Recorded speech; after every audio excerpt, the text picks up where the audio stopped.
Ratusan pembalap kembali adu nyali di trek pantai pesisir Ujung Genteng, Kecamatan Ciracap, Kabupaten Sukabumi dalam acara Hari Nelayan Ujung Genteng ke-57 Minggu 2 Juli 2023. Balap motor ini menjadi perlombaan dan kejuaraan rutin di setiap Hari Nelayan Ujung Genteng yang diadakan di pesisir pantai Ujung Genteng, Kecamatan Ciracap, Kabupaten Sukabumi. Bahkan setiap tahunnya daftar pembalap di trek pantai ini selalu bertambah, mulai dari pembalap asal Sukabumi hingga luar Sukabumi. Pada perayaan Hari Nelayan kali ini ada 17 kelas yang dipertandingkan oleh panitia, dimulai dari Sabtu siang hingga Minggu.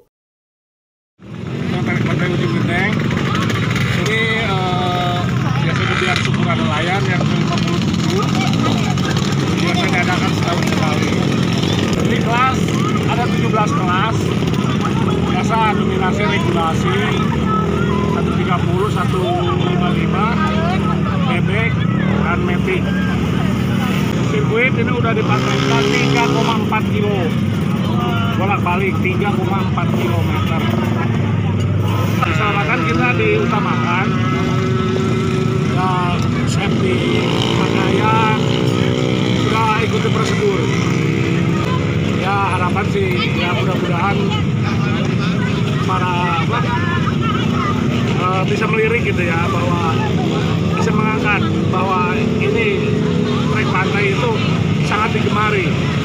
Ya lihat aja pengunjungnya sangat digemari sama masyarakat. Nah mungkin ini di luar Jawa Barat juga ada.